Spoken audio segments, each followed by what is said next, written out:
All right, man, we got to get into what head coach Kevin Stefanski had to say and offensive coordinator Tommy Reese. They had some remarks about Shedeur Sanders today. Sorry, I'm not in studio. I'm traveling. I will be back in studio tomorrow so we can have that supreme quality. But we're going to get into what they had to say today, and we got to break this down, man. Welcome to Keep the Vision. Make sure you like, comment, subscribe, share the channel, hit that bell notification, and hype the video. Let's get right into it. Wrap up how you think Shedeur did and what you thought of his performance. Yeah, I think hard to win on the road, hard to win as a rookie. Did a nice job in some of the things we asked him to do. This is offensive coordinator Tommy Reese. Our focus is really, like it's been all year, on the process of how to improve and how to continue to get better. And for these young players that are playing for us offensively, finding all those teachable moments to continue to improve on. There's a lot of plays he would like to have back.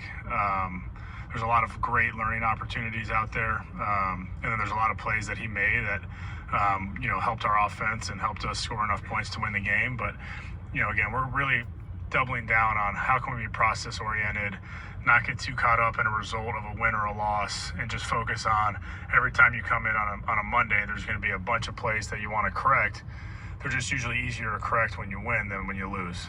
Yeah, but y'all should have corrected some stuff with y'all coaching when y'all kept trotting out 5'0" Dylan Gabriel out there. But that's all good, Tommy Reese. I do feel like you did a solid job calling plays. I was skeptical. I know I'm not the only one that was skeptical, that I felt like Tommy Reese might try to sabotage Shedeur too, cause like we've been seeing Kevin Stefanski.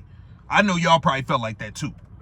So our focus is there on continuing to improve. I think Shadore's done a really nice job this week of continuing to prep and really starting to hone in on the things we're asking of him, and excited for another opportunity.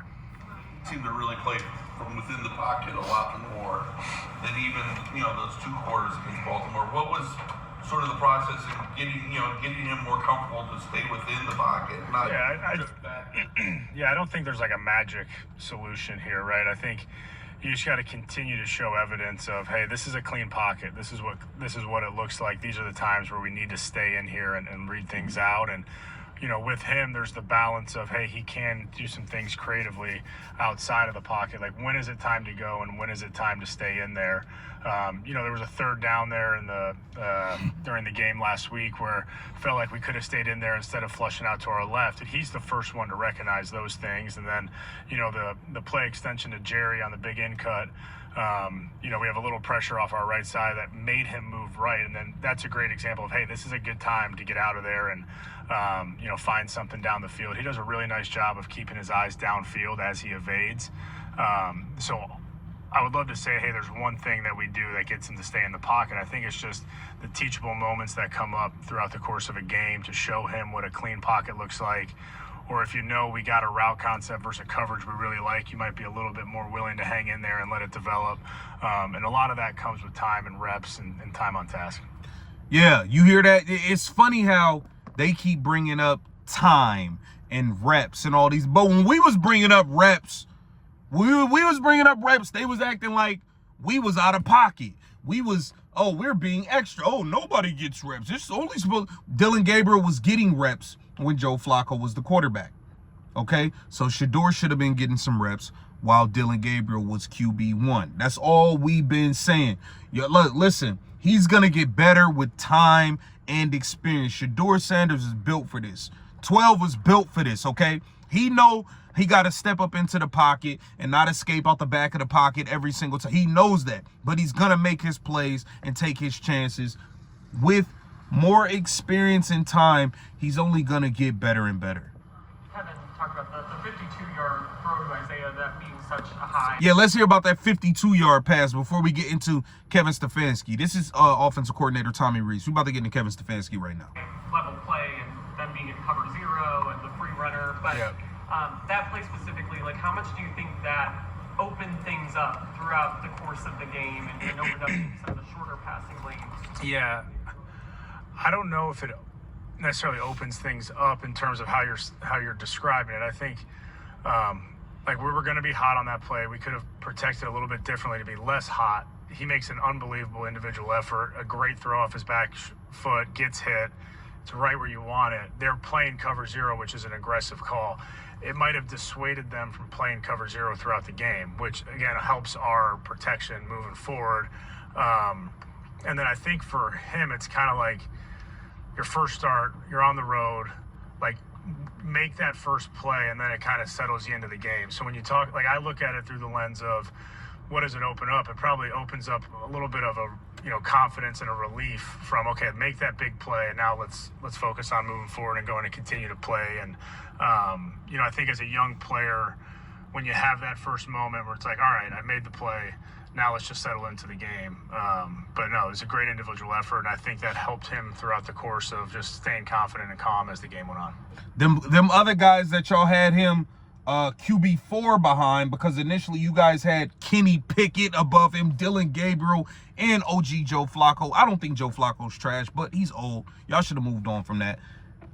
None of them could make that play that he just made. Y'all seen the look on Myles Garrett's face. Let's take a listen to what head coach Kevin Stefanski had to say in regards to Shedeur Sanders. He's finally answering questions head on about Shedeur Sanders. About just Shedor's development, especially in the pocket. Just how have you seen from the day he got here in April and some of the things you saw on tape in college to now, where he's sort of seeing things better and able to sort of dissect what he's trying to do? And Tommy even said sometimes he's the one pointing out on tape, like, I could have done this or I could have done that. I think that just speaks to player development. I mean, every single player that comes in here, you have a plan for them and what you want them to work on and improve. And certainly for a lot of quarterbacks, pocket movement and all the things that go with that, when to get out of there, when to slide, when to slide forward, when to move out of the pocket through the B gap, when to try to exit outside the right, outside the left. It's a huge thing that you're constantly developing, and you're working that in the meeting room. You're also working that in drills. So I think there's a lot of drills that you can do to try to hone that skill, but that's just an example of young players working on their craft. Yeah, Kevin Stefanski, we know this is, you didn't want this to happen. He didn't want this to happen. Let's be clear. The fact that Shedeur Sanders went out there and looked so good is even more of an indictment on Kevin Stefanski, because how could you watch this kid and say he's QB4? How could you evaluate Dylan Gabriel and say he's a third-round quarterback? It just doesn't even make sense.